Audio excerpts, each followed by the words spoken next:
Step into the world of success with your brand amplified, the ultimate podcast designed to unravel the intricacies of thriving businesses.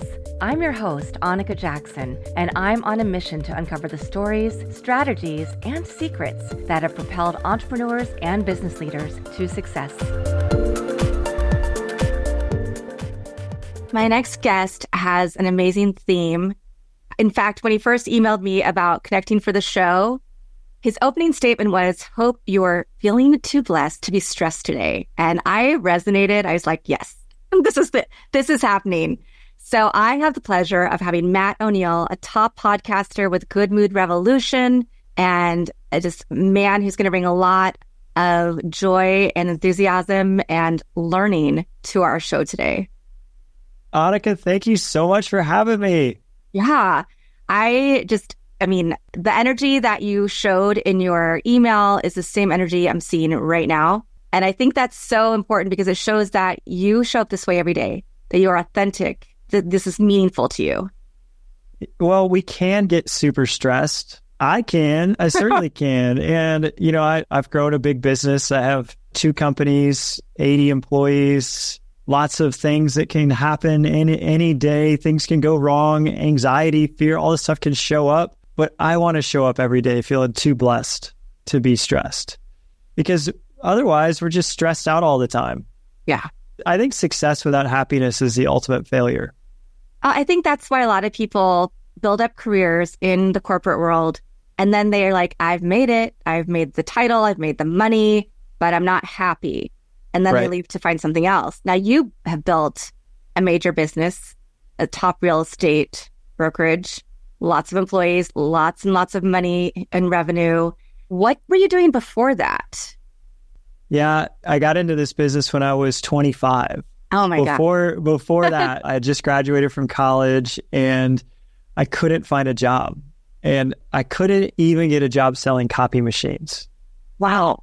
They didn't take me. So I got a job selling the toner cartridges that went inside the copy machines. And that was my job for my first few years out of college. And I was good at it. I could sell toner cartridges, but it wasn't very exciting. And I'm a pretty spiritual person. At that time, I wasn't as much, but there was still something intuitive in me that was looking for guidance. And I went to the mountains. I was in Colorado at the time. And I sat there and I guess you could call it meditation, prayer. I just wanted to go to the mountains and be alone and contemplate what I should do next. And I got a pretty resounding, you should help people. And I'm like, okay, well, I can sell these toner cartridges. What can I sell that could help people? And I thought, they're home, right? Where they call home. I could make a difference for people, help them get a home. This is where their family's going to grow up.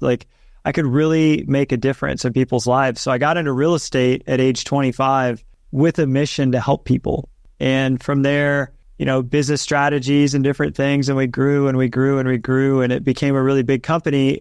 And I thought that I would have all this happiness once I got all this success, just like you talked about climbing that corporate ladder. And I still found myself upset, anxious, fearful, frustrated, envious, all the different negative emotions. And I'm like, this isn't it. What is it? And so I went on a whole different quest. And this time it was, what is happiness? And really, traveled the world, studied with Eckhart Tolle and Marianne Williamson and Tony Robbins and all these just masters. And that's been the basis of my work for the past decade. And so what was the way that you decided to bring that work out into the world? I mean, obviously your podcast, but are there other ways? Did you start helping lead talks, sharing information with people? Yes. So I was told, I'm reading this book called The Artist's Way by Julia Cameron. Mm-hmm. And I just started it this week. She said she was told to write that book, and she was told by a higher power. I was told to write a book and to start the podcast. And it was an actual voice that was spoken to me that said, write a book, and just internal guidance. I don't know who said it. I'm a big believer in God. Mm-hmm. So I know it's a divine path for me, and that's what I'm supposed to be doing. So my book is on pre-order on Amazon. I wrote it. It took me 4 years to really refine the concepts I wanted to teach.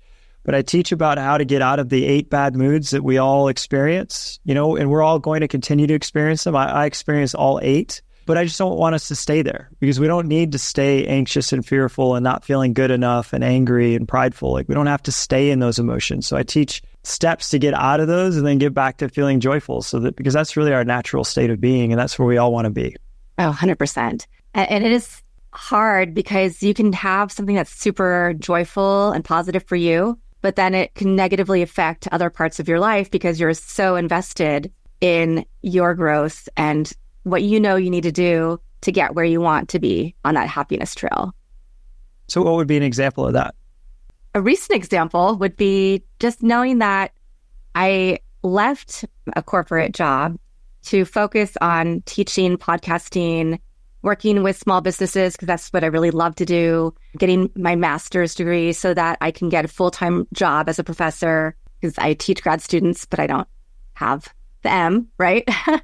And I've just found all these great things. And then also giving a lot of time to my daughter, traveling with her. She's going to be in college in a couple of years. So it's really important that I spend as much time with her as I can. But that leaves some other people in my life sometimes feeling like they're getting the crumbs. They're not getting as much. And to me, I see that this is a temporary path I'm building right now so that I have more time, but I'm also trying to figure out how I get more time, right? And so that I make sure that they really feel as valued as they feel to me inside. Yeah, no, it's beautiful. You're someone who cares so much. Yeah. And that is really, really noble. Not everyone cares like you care. Well, I guess, yes, that's true. But it's one of the things that I bring to the world, right? You talked about figuring out what your path was, and your path was to help other people rewire to happiness, to reframe their emotions and what's going on in their day-to-day minutia, to have a positive spin and make happiness a choice. It's one of the... Here's the rewire for you on this, Annika, is that your heart is so full that you care about so many people. And of course, it's impossible to uplift 7 billion people. Yeah. Right? We're not God. We don't have that ability. Yeah. So we have limits to the amount of time that we can give.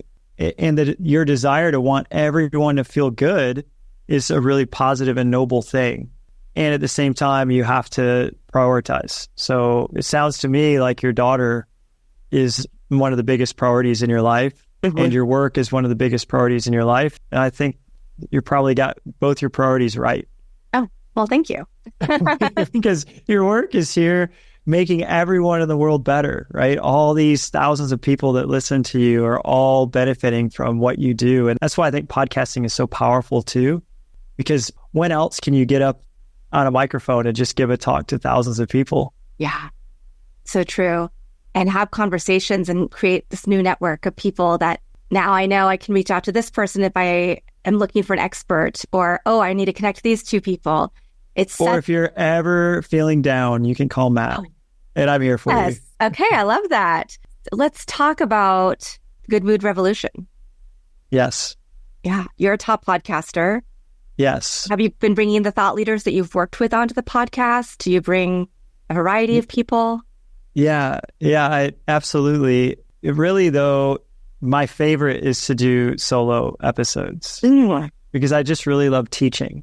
I'm a big teacher, just like you are. I love that you're going for your master's and you're going to teach in a formal capacity as well. Yeah, the podcast, my goal is just to teach people that we don't have to believe our negative thoughts. For me, the book that was so eye-opening was Michael Singer's Untethered Soul. And in that book, he was saying, you have an inner roommate that's constantly chattering and talking. And I'm like, what's he talking about, this inner roommate? And it took me a while, but I finally understood he was saying that our brain was our inner roommate. And I'm like, this was such a crazy concept to me, that our thoughts weren't us, that we were separate from our thoughts, and that our thoughts were this roommate that was commenting on everything and usually had negative things to say about it. Filling us with self-doubt and making us think we're not good enough, that we, giving us that imposter syndrome that a lot of people experience. Being afraid to take that next step. Yeah, absolutely. Yeah. Julia Cameron in The Artist's Way describes it as the critic. And she said the critic is this logical brain that is constantly trying to protect you from being criticized. It's trying to protect you, but it's not you. It's just this inner critic. It's the inner roommate. And this is probably the most powerful understanding to getting out of bad moods and of choosing happiness. Because there is, I call it the two parts of our being. We've got our eternal soul, which is our essence. When we're aligned with our eternal soul, we're aligned with the divinity of everything, all creation. It's everything's connected. In that space, when we're in alignment with that, bad moods are impossible. We feel amazing. It's like being in flow. So anytime we're doing something and we're in flow is this time when we're like so engrossed in what we're doing that we can't even think about anything else. Well, when we're doing that, the critic isn't there because we're fully present in what we're doing. Anytime we're feeling bad, though, we're listening to the inner critic and we're believing it. Yeah, 100%. Anytime. And I get lost in it. And sometimes I think it's real. And anytime I do, I'm hoping I wake up from it sooner than later so that I can say, wait a minute, what am I believing right now? What are these thoughts that I'm choosing to believe? And then do I want to keep believing them? Sometimes we do. Sometimes we just want to feel bad. Mm-hmm. There's like a small payoff we get to feeling like a victim or wanting revenge or getting angry. It's not true happiness. Yeah, I'm right there with you on everything you're saying. Funny, because it's not often that I'm just like completely like, yes, just keep on talking to me because I'm in complete agreement and flow with everything you're saying. I do want to hear a little bit about the construct of happiness. How do we rewire our brains to not go to the negative, but to go to the positive and to the happiness? Because I'm an eternal optimist. I'm always going to look at things and sometimes that's great. And sometimes people are like, you need to, maybe come down to earth a little bit. All these ideas. You don't. No, you don't. You don't need to come down to earth at all. Stay an eternal optimist. Absolutely. Okay. If that's how you're wired, that's such a beautiful way to be wired. One of the famous questions is the glass half full or half empty? And I always say the glass is 100% full. Ooh. There's half water and there's half air, but it's completely full. And this is us. We're completely full all the time. And so the first step to rewiring our brains is to recognize that we're not our thoughts. And this is why I spent so much time talking about this inner roommate and this inner critic. It's not us. We are the one that listens to those thoughts. You're making a choice at every moment if you're believing the thought or if you're not. But the thought is just a thought. And it just shows up. So we're never going to get away from angry thoughts showing up. I've studied so many of the greatest enlightened masters in the world. They don't get away from angry thoughts. They still show up. Even people that are, enlightened still have angry thoughts because I've studied them and they say they still do. It's just, they don't choose to get hooked by them. One of my favorite authors is a guy named Adyashanti, and he calls them Velcro thoughts. So this thought that somebody's harmed us, we're going to get angry at them, hooks us like Velcro. But we can unstick it. We can undo the Velcro. And how fast do we undo that Velcro is how quickly we get back to happiness. Anger is like that quintessential bad mood. Mm-hmm. Seething mad at someone. Somebody's done something that we get really mad about. But you don't have to. My dad was this super angry person. And then I was a super angry person. I used to label myself as angry. I'm like, I'm just quick-tempered, right? I'm quick-tempered. I'm a short fuse. I'm hot-headed. These were just like labels. And I just thought it was how I was wired. And I was wired that way. But I rewired myself completely. And I'm no longer short-tempered, short fuse, a hot wire, right? So what happens now is I'll get triggered. And anytime we feel angry, we're believing something. And I'll tell you the belief. It's always the same. Somebody's been harmed and it's somebody else's fault.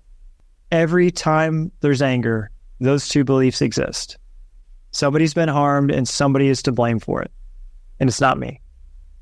Knowing that those are the two beliefs behind anger, we then can totally diffuse it. So I'll give an example. I was on a phone call with my dad, and my dad said something along the lines of, "You're not good enough." And all of a sudden, anger, I could feel my chest start to tighten. I could feel his heat coming up over my face. My hands started to shake.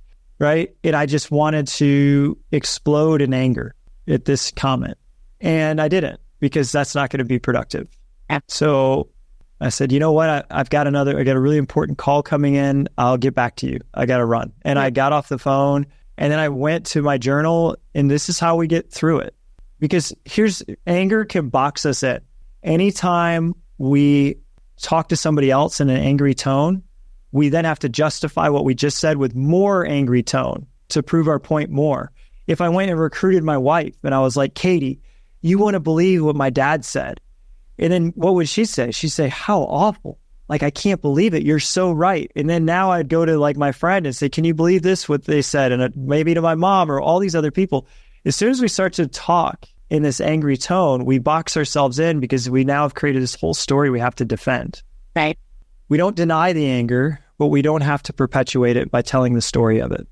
So I just grabbed my pen and I said, okay, what belief has triggered me? Well, the belief is that my dad told me I'm not enough. And that hurt me. Well, then I questioned it. Was I really hurt? Well, yeah, I feel hurt, but I'm like, okay, well, what did those words actually do to me? Well, did him saying I'm not enough, did it make me not enough? No. Okay, so what's the truth? I'm like, oh, the truth is I'm freaking awesome.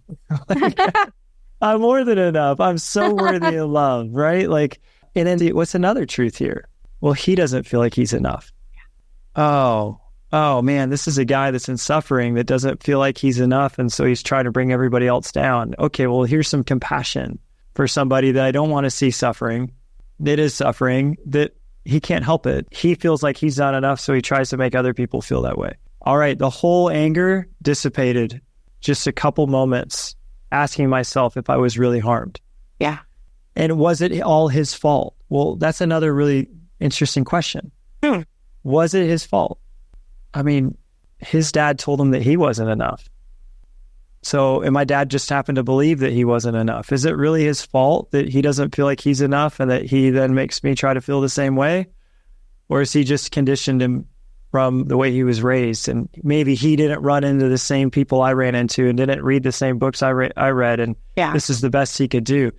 So it's not really all his fault. So those are the two beliefs behind anger. Someone was harmed and it's all their fault. And once you start to question those beliefs, you'll find that they're typically not true. I find tapping, like EFT, is a great way to do these constructs as well and go through those beliefs. And then also, like you said, journaling, but maybe turning that negative statement, writing down the negative statement and voicing it, and then realizing exactly the process that you just took us through, and then starting to write the positives, right? And that this is not true. This other thing is true. And you know it is. But I think sometimes we get really emotional in the moment and we forget that there are tools that we can self-regulate and maybe take ourselves out of a situation until we are ready to process it, right? You did a great job of getting off that call and being able to go through your process to figure out how and EFT, I am a huge fan of EFT tapping. It's like one of my favorite tools because, the emotional freedom technique, these emotions get trapped, literally get trapped in our body because we don't know how to release them. And, I didn't start figuring out how to release emotions until I was an adult. But as a child, I bottled up so many of them. Michael Singer calls them samskaras. We've got thousands of them within us. And when they get triggered, he says this samskara then releases. What's beautiful, though, is that if we can release it, it never comes back. Every bit of emotion we get out of us that was trapped is gone for good. And then we just don't want to put more in there. Exactly. So how did your journey to discover the keys to happiness, to rewiring our brains for positivity, change your life in terms of your relationships with your family, with your business? I'm getting emotional just at the question. Yeah. Yeah, every relationships are so much more meaningful. They're so much more beautiful. They hit me at such a deeper level. When I wasn't on a happiness journey, I was on a success journey. Mm-hmm. It was conquering, achieving money, status, power. And I actually, to do that, I shut my heart down. Mm-hmm. right? Like I put this armor on and I'm like, no one's going to hurt me and I'm going to crush, I'm going to dominate. And well, that's good. No one can hurt you when you put up the big walls around your heart. No one can hurt me, but you also can't, it goes both ways. No one can get to my heart. The love can't come out of my heart. And so my relationships were a lot more shallow. And there's no other way, right? So if we're going to close it down because we don't want the world to touch us, we can't touch the world either in a meaningful way. And so as I started to take the walls down and allow the world to touch me, then like relationships are so much deeper and so much more meaningful. And yeah, you can get hurt. You can get hurt if you open your heart back up, but you also can love so much more beautifully. So in business, it hasn't translated into more sales, but it has translated into more happiness. Yeah. We were, in the last 4 years, we've been named in the top 10 places to work out of 470,000 in our state. Oh my gosh. Every year. Congratulations. This year, thank you. This year we were just named the number 2 company out of all of those companies to work for. And we've been the number 1. What a cool award, the best place to work, right? And it's not like the most money or the most sales or what. It's like where people want to be. And my leadership has changed to appreciation, like crazy amounts of appreciation. Like every single person I get to see, I'm like, oh, I just love you. Thank you for being here. And I know you don't have to be here. Yeah. And that's a totally different mentality than I had, which was you're lucky to be here. Right? Like I'm so good and we're so good that it's a privilege for you to be here. That's how I used to think. And now it's the totally opposite way. It's like, wow, you could work anywhere in the world and you're choosing to work here. I am floored. Thank you so much for being here. I want to do everything I can to make this amazing for you. I also feel, though, that the right people who are maybe moving into your city or area, who are looking for a home, who see that you're a top place to work, they see the happiness and the joy that's coming from your entire team, they're going to want to work with a team like that because they are going to feel like you're going to invest in their happiness even more. And like you said earlier, home is, it's where we spend most of our time, especially in this remote world. I do everything pretty much from home, but I want to make sure it has to feel good. And so having somebody in my corner who is going to help me find the right place for me and my family is really important. Absolutely. Yeah. Oh, running a happy business is definitely good for business. But, as we said, success without happiness is failure anyway. Right. So we can have both. And I do. I certainly do. We absolutely have both. You start to make more peaceful decisions though too. So one of the good moods is peace. And when I was on conquest and dominance and on that whole, I have to prove myself and be better than everybody, there's no peace there because I was creating a lot of enemies and competitors and because I had to beat them and then they didn't like being beaten. And so they wanted to beat me. And so there's all this competition and competition isn't like really a happy place. Also, I would take out a lot of risk, right? And then risk, then that challenges your peace. And as I've become more focused on just feeling really good and like making sure my family feels really happy and the people I work with are really happy, the risk is less and the peaceful financial decisions are greater. Right? So not taking on debt, paying off debt, keeping our expenses lower than they used to be. All these things just add to peace of mind, but could stifle growth. So there's a little bit of a give and take here, right? It's just what's more important. Is growth and numbers, improving and status more important, or is your peace of mind more important? And my shift has been peace of mind. I resonate with that so deeply. I've lived in a few different places. This is my 3rd time in Los Angeles or outside in the suburbs of Los Angeles. But my last place was Houston. And I was definitely in a place where I was looking for more external recognition because of other things going on in my life. And I was really throwing myself into those things. And when I, went through a divorce and didn't have some of those things, those same financial budgets, being able to donate to nonprofits and have that whole lifestyle, there were a lot of people and organizations that still really wanted me to be part of them because of my skill set. And there were other people who were turned to a negative opinion because, oh, she doesn't have all that money anymore. Good. But within that, what was really interesting is I moved back to Los Angeles, and it was here, was a complete surprise to me, where I was like, wait, I can just exist. I don't have to go out and do all the things which are fun at a certain point in your life. But I can just be who I really am. And business is coming in now. It's flowing because I've gotten to the core essence of who I am, not what I was trying to show as a facade. Now, a lot of that was stuff I loved. And, I still am involved with a lot of nonprofits and do certain things, but I can do it in such a different way now. And it is so much more beautiful. And like you said, there can be some struggle, and you're trying out new things to get back to growth and get back to a really strong foundation. But I wouldn't trade where I am for anything. Yeah, I think it's beautiful, that distinction that you've had. A lot of times we donate to nonprofits to get a sense of significance, rather than the contribution that it's actually making. That was definitely my situation. Like, I was donating big time charity numbers to be the generous person who donates to all these charities. Now it's shifted more to who can I actually help? Yeah. Same. And so I was really involved in Make-A-Wish, and I still am. Mm-hmm. My mom and I, because my mom's a really important relationship to me, we became wish granters. Mm. And so instead of just giving money to Make-A-Wish, which we'll still do, but we'll go sit down with a child and say, you could be anything. You could meet anyone. What would make your life dream come true? And it that to me is so much more powerful, because I'm connecting with the family and the child than a check I would stroke at a big charity night. 100%. 100%. Yeah. It's easy to get trapped in that. And then I really do feel like that takes you away from the happiness and joy and positive emotion, because you're looking to other people to supply that for you. Well, I want to hit on something you said, Annika, about growth.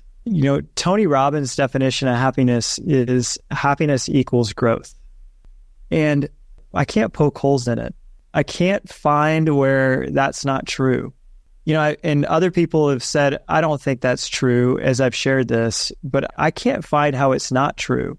Mm-hmm. So when we're not growing, if any area of our life isn't growing, let's say our health is declining, we're not healthy, we're not happy with our health. Right. But if our health is growing, perhaps we're on a certain eating regimen or a certain exercise regimen, and we're seeing progress, and we feel oh man, my health is improving, we feel really happy about our health. Same thing would be said with our career. If our career we feel is stagnant or lost, I feel this way sometimes, I'm floundering. Anytime I feel like that in my career, I'm not happy with my career. But anytime my career is growing, I'm right. I'm so happy with it. So this, one of the keys to happiness is goal setting. And it's not goal setting from an ego standpoint. It's goal setting I took a course with Eckhart Tolle called Conscious Manifestation. And I think Eckhart is one of my favorite spiritual teachers. Mm-hmm. So when he offered a course on manifestation, conscious manifestation, I'm I want to hear what a spiritual master has to say about growth. And he is about setting goals and growing. He wants to grow his message. He wants to get his spiritual teachings into prisons. He wants to get it with children. He wants to have a bigger impact with what he has to say. Him and his wife want to get a more beautiful home. None of this stuff is bad. Right. So I there's nothing wrong with wanting to continue to grow. It's just, where is this growth coming from? Is it to satisfy a hole within me where I don't feel like I'm enough? Or is it because I want to grow and express more creatively, because that's my nature? The nature of our soul is to continue to grow and evolve. That's it. And when we're doing that, when we're growing and evolving, we are really, really, really happy. Yeah. If we're trying to prove that we're enough, or we're trying to compete with others or show other people that we're good, that's when the growth becomes toxic. Definitely see that. And I agree with you. I think when it's the same thing, whether you're talking about abundance and manifestation and mindset, or you're talking about being a publicist and marketing, people expect that they will maybe put a website out and that all of a sudden everybody's going to discover them, but they're not taking the other actions they need to. I think that's one thing with a conscious manifestation is it's not enough to say, this is what I want. I mean, I guess sometimes people say that they get things, but I think you also have to show that you're taking action towards it. An example I have is when I moved back to LA, I could not get a job. Kind of like your story of, because I've done so many different things, I'm not really niched down into one specific side. I worked for nonprofits before, but I couldn't get hired for specific nonprofits because my skill set was a little different. They wanted specialists, right? So I did all this work and I went out, not to a mountain, but just outside into my front yard and just looked at the full moon and said, I've done everything I can. I'm leaving it up to you now. I've put out all the resumes. I've reworked things. I've applied for every job. I was going on vacation with my boyfriend to visit his family for the holidays. And then I knew if I didn't have anything when I came back, I was going to just go to the local grocery store. Like whatever I needed to do, it wasn't about ego, but I needed to work. And I had some freelance stuff, but nothing consistent. It was on the way to the airport that I got a call to take lead for PR for a woman's client.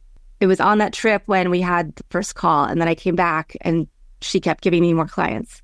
And then I ended up building a PR agency. So I'm definitely like, I've seen that in action. What beautiful story of just surrender. You have to do the work, but you also have to surrender to what's really for you. Yeah, that is awesome. So I agree with everything you said. Like I became enamored with the movie The Secret. Oh yeah. And then, but they're, in that movie, they're sitting there like in a meditative position on the couch and she's like, just picture checks coming into your mailbox and then go check your mailbox and there'll be checks there. And I'm like, no, I'm like, I can follow you until that point. I think the key ingredient of The Secret that was missed is exactly what you said. Is yes, you have to set your intention, you have to set your goal, and then you have to work your ass off. You got to do everything in your power. You got to apply to every position, rework your resume, get feedback. This isn't working. Okay, do it again. I'm going to circle it in a different way. I've learned more now.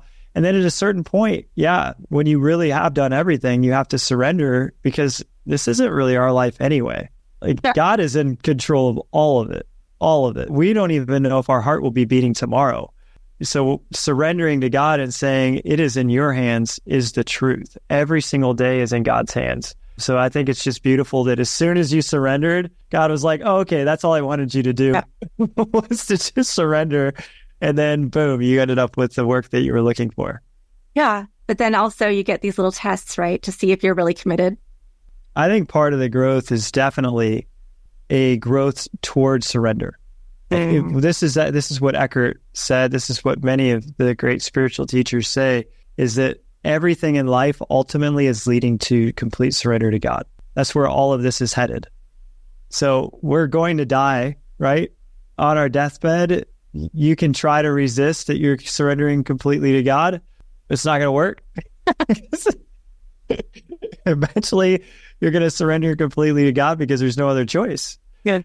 Right? And that's just what happens. So the all of life is a surrender. And it's sometimes I think we get little lessons like you did, where hopefully we can learn this lesson of surrender early.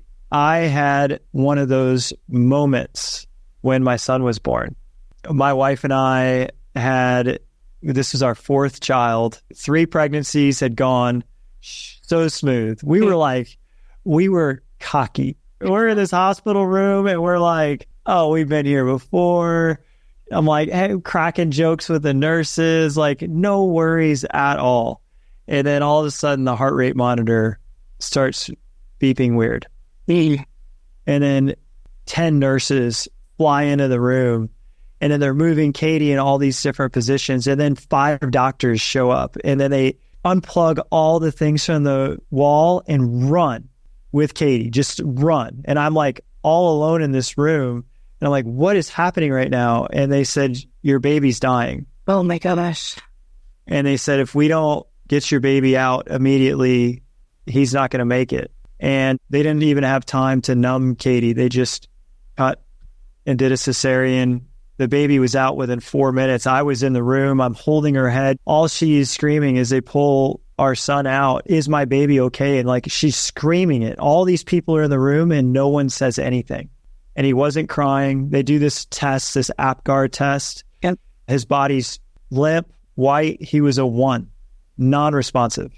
And they put a little mask on his face and pumped air. And he took a little breath and he made the faintest little cry, and the whole room just erupts and screams with like elation that they had just saved his life. If it had been another minute, he wouldn't have made it. He wasn't breathing. Yeah. And that was a day of tremendous surrender. The moments from when they unplugged those cords to when he made the cry, I was like, this isn't in my hands at all. Like that, I just, all of a sudden I knew life was not in my hands. His life wasn't, my life wasn't, my wife's life wasn't. And when he was alive, I just cried and cried. Like my heart opened so much more. And then I went home and I hugged my kids and I'm like, you guys aren't guaranteed to be here either. And then I started to hug the people I work with more and say, you guys aren't guaranteed to be here. It was a really big moment of surrender for me. And thankfully, he survives. It doesn't always work that way. Yeah. Right? Some families don't end up with a happy ending on that. And there's lessons there too. But yeah, that was a big moment for me. Oh, I'm sitting over here crying. And what I really love about our conversation is that it's not the typical conversation that I have when somebody comes on and we talk about their business or their business tips, but this is so much deeper. Because if you don't have these constructs, you don't understand conscious happiness and how to live in this zone and reframe what equals growth and think about happiness and growth together. If you don't have that, you are going to end up in that place where you're working for a job that you hate, working for a boss that you hate, having issues, making the money like you did, but not feeling fulfilled inside. And that's part of my goal with my students, is to help them get to a point where they understand what to say yes to, what to say no to, because what's in alignment with their values and who they really want to be, how they really want to be seen and show up.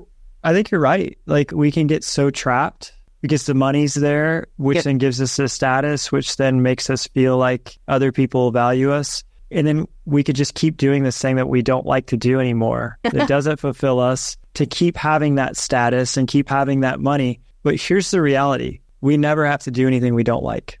We can make money doing things that make us passionate. And I would much rather someone that's listening to this, if you do feel like you're trapped and there's no other way and you have to keep doing this job because it's the only way that you can make money, it's false. We just heard Annika say she could go work at the grocery store. You could go work at the grocery store, literally. And if that's your stepping stone to then do the thing that you're passionate about, when you are passionate about what you're doing in your life, then you're happy. And guess what? When you're happy, you're a better dad. You're a better mom. You're a better spouse. You're a better friend. You're better to the people that you see in Starbucks. Like I went to the podiatrist this morning and I was just being who I am. And the nurse said, your smile has brightened my day. Awesome. And it was like, I'm not saying it to brag. I'm just saying like when you feel passionate, you can brighten the nurse's day at the office visit that you have. I wasn't doing anything out of the ordinary other than just I was feeling good and I wanted other people to feel good. Yeah. And I would rather somebody do that. You'll be much happier than you would if you just had an extra $50,000, Exactly. And guess what? You'll probably get that extra $50,000 down the road. Absolutely.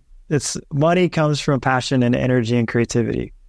There's so much more I want to unpack with you. But what I'm going to do is invite you on to another podcast that I'm starting with a former Zen monk.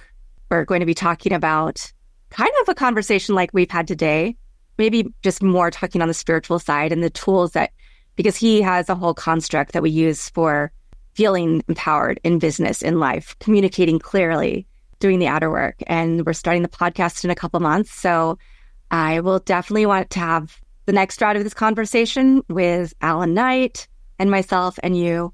I want to hear, because we could be on for hours because I have so many questions and so much I want to talk to you about. But you have a Good Mood Superpowers quiz, so tell us about that. Yes. So rather than work on weaknesses, I always say strengthen your strengths. 100%.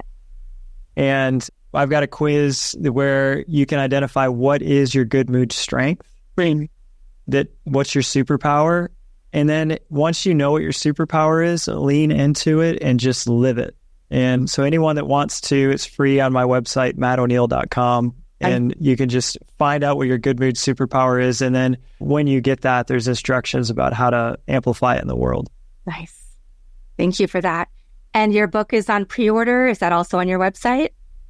It's on Amazon. Good Mood Revolution on Amazon. Yeah. Okay. Fantastic. Is there any last thing that you want to share with the audience today? Yes. Listen to Annika every single week. She is one of my biggest heroes. You are amazing. Thank you so much for the light that you are bringing into the world. Oh my gosh. Thank you. I appreciate that. And also listen to Matt's podcast. You're going to learn a lot of amazing tips and positivity. Matt, I know this is going to be hard, but do you have one or two quotes, mantras, verses, family mottos that you would share with us today? Oh, how fun. What a cool question. Yes. So I instilled the 5 O'Neill virtues for our family. And when I started my business, I created 5 core values. I read Jim Collins' Good to Great. And he's like, great companies have core values. And well, that worked. The core values of my company really helped us become a great company. And then my buddy Mike McCarthy wrote a book with Hal Elrod called The Miracle Morning for Families. Yep. Ooh, for families.